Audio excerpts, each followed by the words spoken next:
Hi, my name is Barb Nangle. I'm the founder of Higher Power Coaching and Consulting. I want to welcome you to my podcast, Fragmented to Whole, Life Lessons from 12-Step Recovery. This is episode 13, Forgiveness. In 1994, I kicked my father out of my life. It wasn't one particular thing he did, though there was an event that caused me to say, that's it, I'm done. It was really just his lack of acceptance of me for who I am. And believe me, it was not lost on me that my issue with him was that I didn't feel accepted by him. And here I was not accepting him for who he was. He was just not the father I wanted. Ha! Irony. I pretty much got the message from him repeatedly. You are not the daughter I want. We ended up being estranged for 11 years at that point before reconnecting. During those 11 years, I did a ton of work to try to forgive him. I said a forgiveness prayer for years. I went to a 2-day workshop on forgiveness, and I read a ton of books, all of which told me why to forgive, which I kind of got by then, but not entirely. Not how to forgive. Nobody was telling me that. I was like, all right, people, I get it. I need to forgive. How the fuck do I do it? Eventually, I was able to forgive him, which I'll tell you about in a little while. But first, I'd like to go over some of the many reasons we need to forgive. I think it's really important to understand why before we actually do it. Actually, so we can really do it. So as frustrated as I was that I just couldn't find anyone to tell me how to do it at that time, I'm glad I read all the things about why, because I really, really got the importance of forgiveness by the time I figured out how to do it. And for addicts, forgiveness is extremely important. We simply cannot recover without it. Holding on to resentments is a surefire way to relapse again and again and again. Here are some of the things I've learned about forgiveness, some of which come in the form of quotes. The first is, lack of forgiveness is like taking poison and waiting for the other person to die. In other words, it's toxic for us, not for them. I know that for me, sometimes I held on to my resentment almost like it was a weapon against the other person, whether I'm talking about my dad or someone else, like it was somehow inflicting pain on them by me not forgiving them. And that's really just not true. It's really toxic to me. Forgiveness means giving up all hope of a better past. That is, we need to focus on the present if we want any kind of peace. Oh, and we need to forgive ourselves when we mess up and then move on.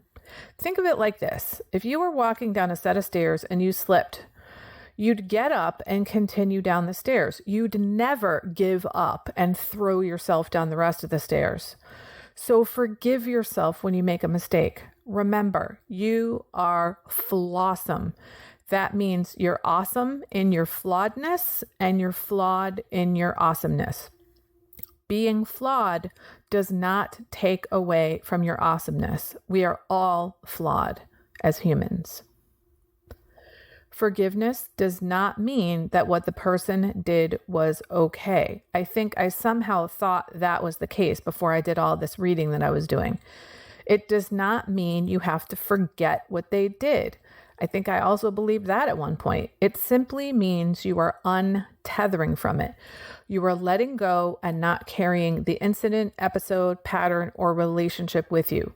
You have declared yourself done with it. That being said, my experience is that forgiveness is something that has to be done again and again. It gets easier over time, and the times in between needing to forgive become fewer and farther between. But my personal experience is that it's not one and done. I must forgive again and again until I no longer do, until I'm cleansed of it. Here's another quote. Forgiveness is unlocking the door to set someone free and realizing you were the prisoner. That was by Max Lucado. Here's another. We are very largely what we remember, says Bishop Desmond Tutu. Forgiveness is giving up the idea that the past could have been different. Remember from my second episode on acceptance that acceptance is the answer to my problem today. So as Bishop Tutu is saying, forgiveness is an acknowledgement that I accept that this is the past I had. There's no sense spending any time dwelling on that fact. It was that way. No sense dwelling on wishing it had been different. It wasn't different. It was the way it was. Forgiveness is acknowledging that. This is a bit longer quote by Larry James. Quote, forgiveness is an act of the imagination. It dares you to imagine a better future, one that is based on the blessed possibility that your hurt will not be the final word on the matter. It challenges you to give up your destructive thoughts about the situation and to believe in the possibility of a better future. It builds confidence that you can survive the pain and grow from it. That one in particular made me so hopeful when I read it. And this one is by Edwin Markham. He drew a circle to shut me out. Heretic, rebel, a thing to flout. But love and I had the wit to win. We drew a circle to take him in. This tells me that when I forgive someone, I have the ability to bring them back into the circle of we, because it doesn't serve me to think of us and them with anybody. There's no them. There's only us. And this by Mark Twain. Forgiveness is the fragrance that the violet sheds on the heel that crushed it. So he's saying there's a sweetness to forgiveness. And this one by James Baldwin. I imagine one of the reasons people cling to their hates so stubbornly is because they sense once the hate is gone, they will be forced to deal with the pain. And aren't all we addicts trying to avoid pain? Isn't that why we numbed in the first place? The thing is, all that work we've been doing to avoid pain actually creates more pain. Resistance creates more pain. And forgiveness is continuing to hurt yourself when they've stopped hurting you. So it doesn't mean that what happened was right, or that if you forgive a person, your relationship with them will improve. Here's another one. If we could read the secret history of our enemies, we should find in each person's life sorrow and suffering enough to disarm all hostility. Longfellow. And another. Seeing the light in addition to the lampshade. Forgiveness helps us change our focus from everything is bad to the possibility of something good. After many years of reading all kinds of things and collecting these quotes and more, I finally came across a book that actually told me how to forgive. It was by the Dalai Lama and Victor Chan, and it's called The Wisdom of Forgiveness. He says it's all about compassion. I'm not exactly sure how he said it, but whatever he said, in 2005, I was able to look at my father as a person, as a man, not as just my father. It was the first time I'd ever done that. It never occurred to me to do that. And it caused me to really depersonalize things in a way I never had before. When I looked at him as a person, I realized he didn't get the wife he wanted. He didn't get the sons he wanted. He didn't get the daughter he wanted or the life he wanted. And that must have sucked. Objectively, that would suck for anyone. Now, had he been in recovery, he would have learned acceptance is the answer to my problem today. But he wasn't. Interestingly, I wrote a letter to my father in my journal after reading that book.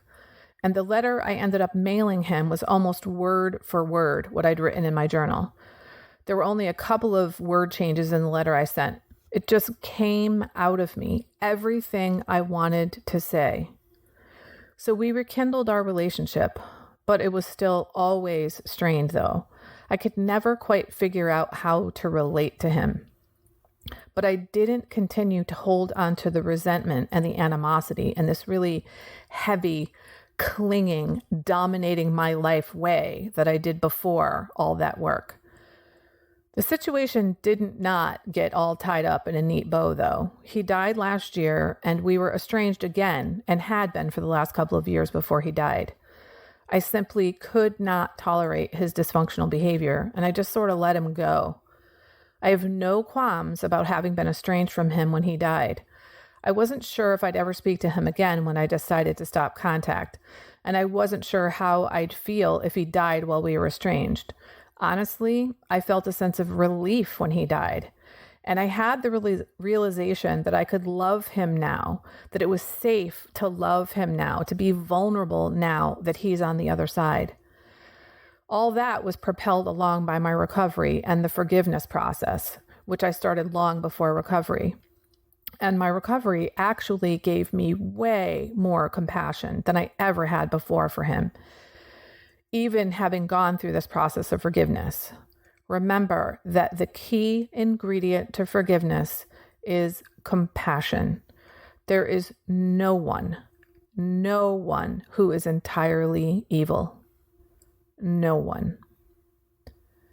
As a result of my recovery, I came to understand that my father wasn't doing things to me. My father was just doing things. And the things he did to me were very likely done to him. How sad. When he screamed and yelled at me for getting hurt or having a car accident, it was probably because he didn't have the capacity to say, "It scared me that you got hurt," or "I was afraid you were going to die," or maybe even, "I'm sorry I didn't protect you and keep you safe." When I took a searching and fearless moral inventory of my life in step 4, I realized that if I really wanted to be forgiven for the things I've done, then I must forgive.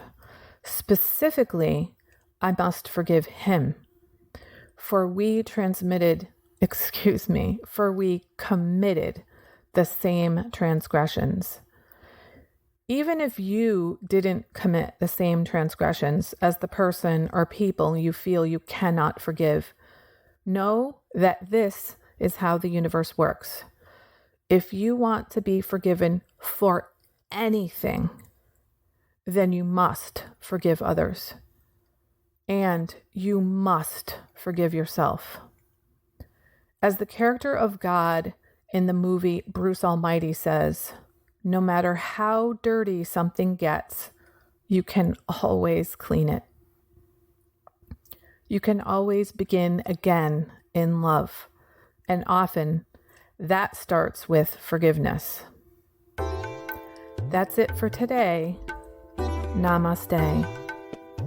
Oh, and you are forgiven. Thank you for listening. Be sure to like and subscribe so you can get future episodes of my podcast.